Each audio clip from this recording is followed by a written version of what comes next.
Arvind, hi, morning. Great to have you on the show. Arvind, while we're still awaiting some steady news flow or indication of West Asia actually cooling off, crude is back at those 88, 89 odd levels.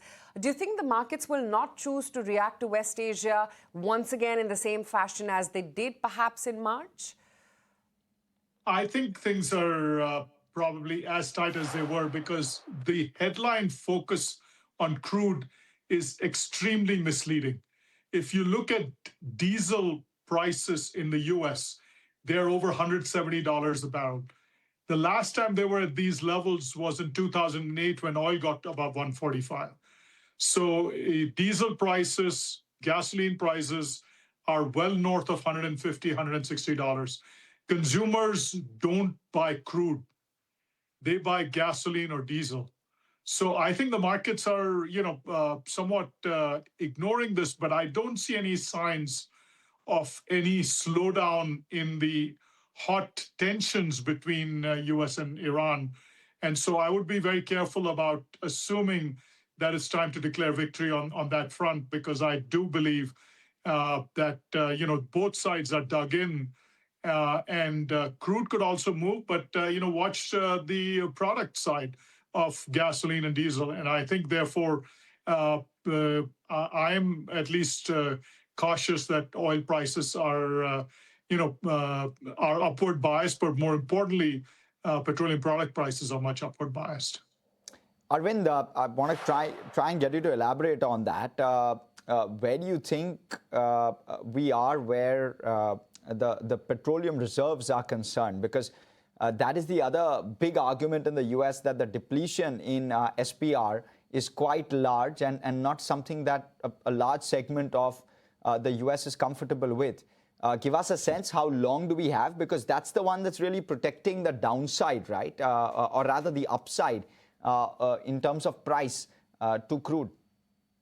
Well, it's not just the US SPR. I think it is commercial and strategic inventories around the world have been drawn down. And even now, people keep talking about, 9 or 10 or 11 million barrels are flowing. But before the war, between crude and petroleum products, 20 million barrels were flowing. So you're still drawing down more and more of these reserves around the world.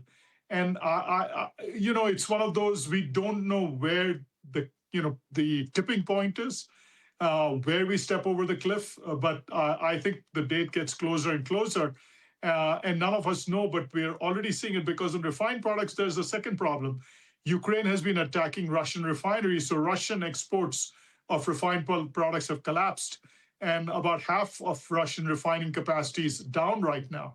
So you have Russian refining capacity out, you have Middle East refining exports, which are not able to move. Crude is still moving somewhat, and therefore you're seeing the stress in the product side first, and the crude side, I'm not sure where the tipping point is, but you're right that Strategic Petroleum Reserve and other drawdowns have kept it from going crazy. But I think that the world is in a much more precarious situation from an oil and oil product standpoint than certainly the markets are so far, suggesting. And so, I would say it's weeks.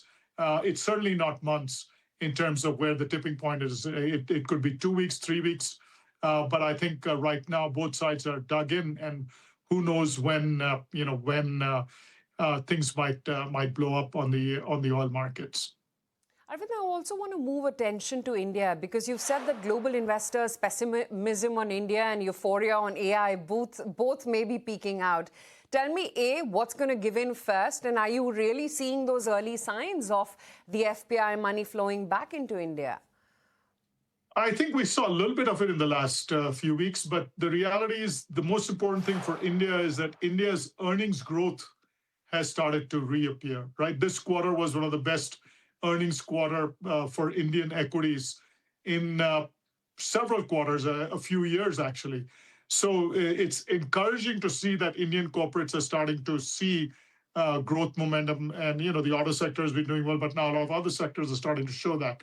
So I think that's encouraging. On the AI versus non-AI, I think the reality is that Indian IT is not going to fall off a cliff, but Indian IT is going to have the large companies are going to have a headwind. There are niche players like Persistent that are very, very well positioned, but as an overall group, I think there's still headwinds. But I think the reality is that all in on AI and all off on AI, that extreme pessimism, optimism, I think is a little bit, it's a little bit head spinning to keep track of. And I would hope that India gets beyond being the football, that gets bounced around between extreme pessimism and optimism. And India's own growth story provides support for the cycle rather than counting on AI fad to fade, which I don't think AI fad is going to fade. I think AI is real, it's here to stay, but it's not all encompassing. And India has a growth story that hopefully does attract investors. Arvind, last off, in an environment like this, how do you allocate capital and where do you allocate capital? Well, clearly, we are looking at the whole AI energy demand story, metal story as something that's attractive to us on a global basis. But that's not our India investment story. Our India investment story has always been bottom up with a focus on interesting companies across the capitalization, mid, large, small, but with a bias towards small and mid. But again, there's so many interesting stories. There are companies that are benefiting from, exporting equipment to drive, helping in the entire AI infrastructure build out. On the other hand, there are companies that are domestic healthcare focused. So there's not one theme, but we find a lot of interesting theme, and that's what makes India so unique, is that it has, amongst emerging markets, some of the broadest opportunities across a lot of sectors, and that's how we are finding opportunities. So what is it that you've been buying, Arvind, now that the earnings season was much ahead of what one was anticipating? We've been buying a couple of small cap companies that were lagging a little bit. And we're looking at companies that are going to be benefiting. We're still looking to buy more names which will benefit from the fact that India, like other countries, is going to be trying to incentivize industries that will reduce reliance on imported oil. And that could be, more green tech focused, more recycling focused. There's areas where I think there's some interesting opportunities. And we are looking at some of those for actually adding to right now, because we think this is a secular theme. The Strait of Hormuz, as long as President Trump is in power, and as long as the Iranian regime that currently exists is in power, we're going to have any peace in the US-Iran war be extremely unstable. And therefore, it is wise for countries like India and others to try to do something more structural to try to reduce reliance on Middle Eastern oil. And I think there's opportunities to play that in the Indian market too. Interesting. Arvind, always great chatting with you. Thank you so much for your time.